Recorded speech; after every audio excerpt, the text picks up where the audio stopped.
Hi, welcome to Vijay's info. இன்றைக்கி நம்ம ரவா வச்சு ஒரு அல்வா செய்யலாம்.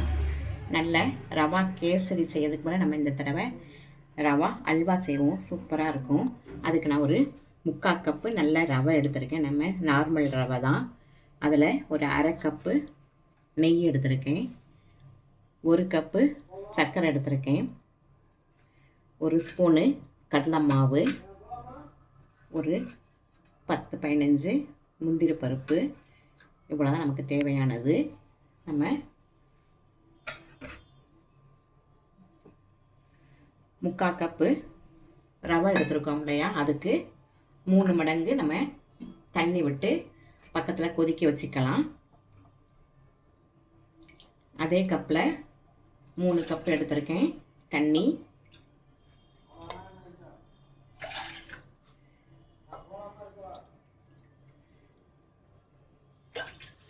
இந்த தண்ணியை நம்ம அடுப்பில் வச்சு கொதிக்க வச்சுக்குவோம்.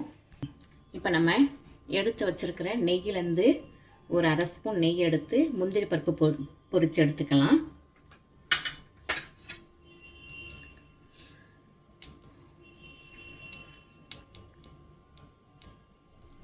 நெய் சூடாகட்டும்.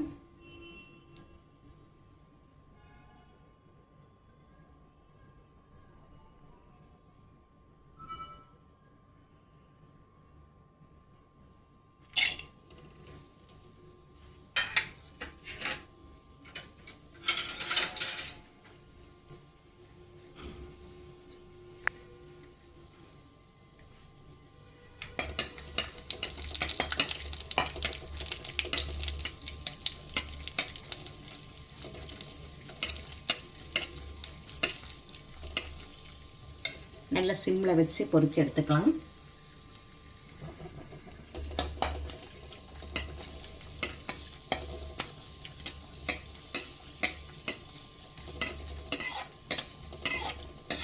இந்த அளவு பொரிஞ்சால் போதும். இப்போ நம்ம இதை எடுத்துடலாம்.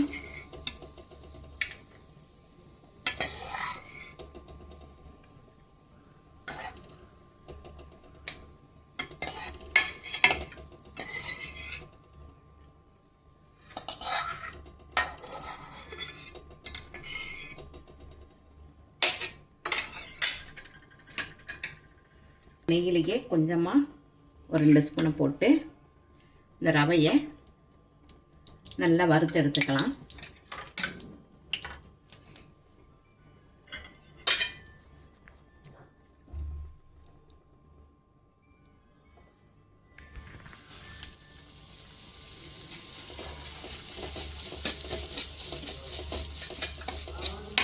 நல்லா ப்ரௌன் கலர் ஆகிற வரையில் நல்லா வறுத்துக்குவோம்.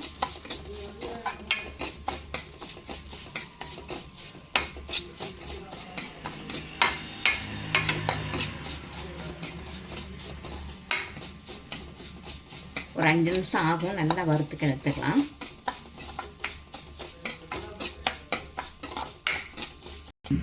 இந்த ஸ்டேஜில் நம்ம எடுத்து வச்சுருக்க கடலை மாவையும் போட்டுடலாம்.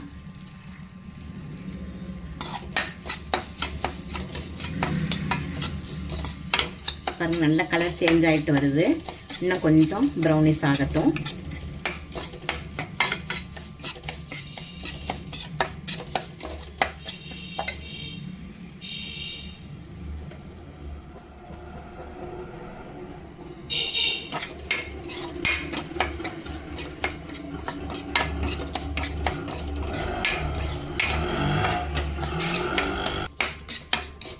இப்போ நம்ம பக்கத்தில் தண்ணி கொதிக்க வச்சோம் இல்லையா, அதை கொஞ்சம் கொஞ்சமாக விட்டுக்கலாம்.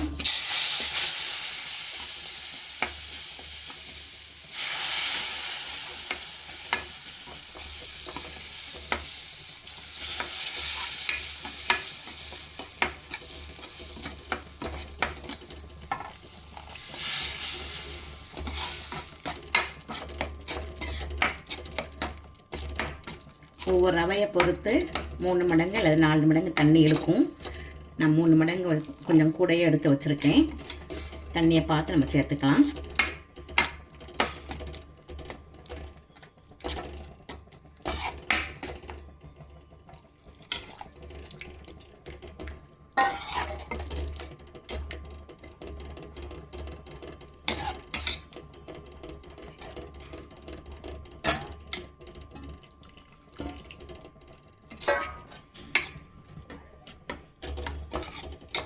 நல்லா ரவை வேகிற வரையில் தண்ணி விட்டுக்குங்க. 3 மடங்கு கூட கொஞ்சம் ஜாஸ்தியாக தான் ஆகிருக்குது.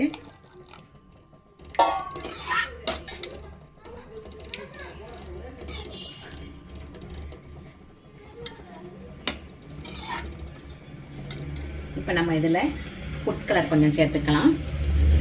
ஃபுட் கலர் சேர்த்து விடுங்க. இல்லாட்ட நீங்கள் குங்குமப்பூ இருந்தால் கூட குங்குமப்பூ சேர்த்துக்கலாம். நான் கொஞ்சம் ஃபுட் கலர் தான் சேர்த்துருக்கேன். நல்ல பிராண்டான ஃபுட் கலர்.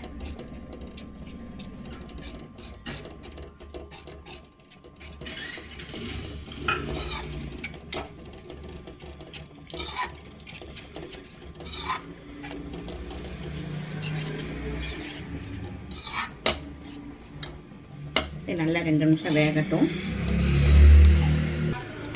நல்லா தண்ணி விட்டதெல்லாம் நல்லா இறுகிடுச்சு பாருங்கள், நல்லா இழுத்துருச்சு. இந்த ஸ்டேஜில் நம்ம எடுத்து வச்சுருக்க சர்க்கரையை போட்டுடலாம்.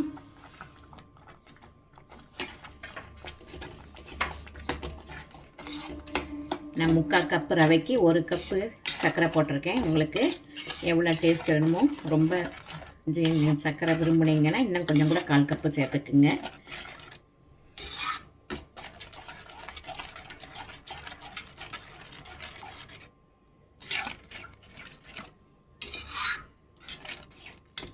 இப்போ நம்ம சர்க்கரை போட்ட உடனே கொஞ்சம் தண்ணியாக ஆகும். அது நல்லா கொஞ்சம் இறுகி வரட்டும்.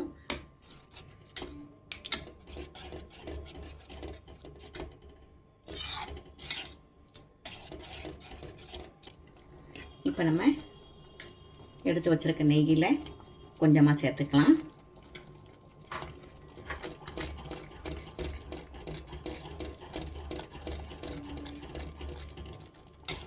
இந்த நெய் நல்லா இழுத்த பிறகு மீதி இருக்கிற நெய்யும் சேர்ப்போம்.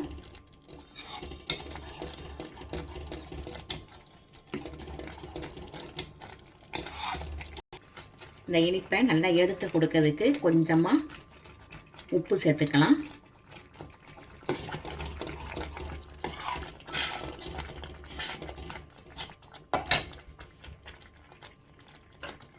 இப்போ கொஞ்சமாக நெய் சேர்த்துக்குவோம்.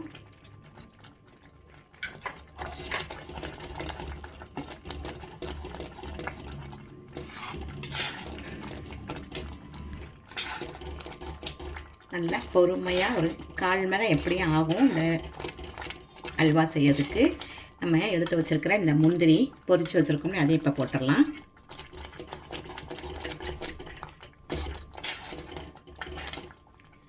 நல்லா பாருங்கள், கண்ணாடி பதத்துக்கு வந்திருக்கு.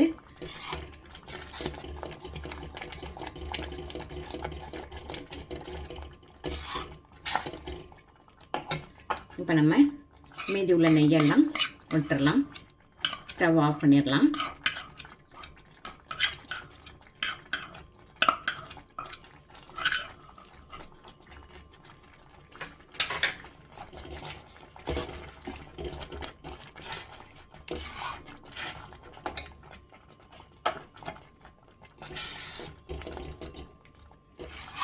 சூப்பரான நல்ல ரவா அல்வா ரெடி ஆயிடுச்சு பாருங்கள். நல்ல தளதளன்னு செம்ம டேஸ்ட்டாக இருக்கும். இதை உங்கள் வீட்டில் செஞ்சு அசத்துங்க. இதை நம்ம இப்போ ஒரு பாத்திரத்தில் எடுத்து வச்சிடலாம். பாருங்கள், சூப்பரான ரவா அல்வா ரெடி ஆயிடுச்சு. ஒரு 3/4 கப்பு ரவை தான் போட்டிருக்கோம். அதுக்கு இவ்வளோ கணிசமாக வந்திருக்கு பாருங்கள். உங்கள் வீட்டில் யாராவது கெஸ்ட்டு வந்தாங்கன்னா இதே மாதிரி செஞ்சு அசத்துங்க. நல்ல கணிசமாக இருக்கும். இந்த ரெசிபி செய்கிறது ரொம்ப ஈஸி தான். நம்ம ரவா அல்வா செய்கிறது கொஞ்சம் புதுசாக தான் இருக்கும். இதை நம்ம இதே பக்குவத்தில் செஞ்சீங்கன்னா நல்ல டேஸ்ட்டில் வரும். ரவா கேசரி என்னமும் செஞ்சுட்ருக்காம இதே மாதிரி செஞ்சு அசத்துங்க. இந்த ரெசிபி உங்களுக்கு பிடிச்சிருக்கும். பிடிச்சிருந்தா லைக் பண்ணுங்கள், ஷேர் பண்ணுங்கள், சப்ஸ்கிரைப் பண்ணுங்கள், பெல் ஐக்கானை தட்டி விடுங்க. மற்றும் ஒரு நல்ல ரெசிபியுடன் உங்களை சந்திக்கிறேன். பாய்.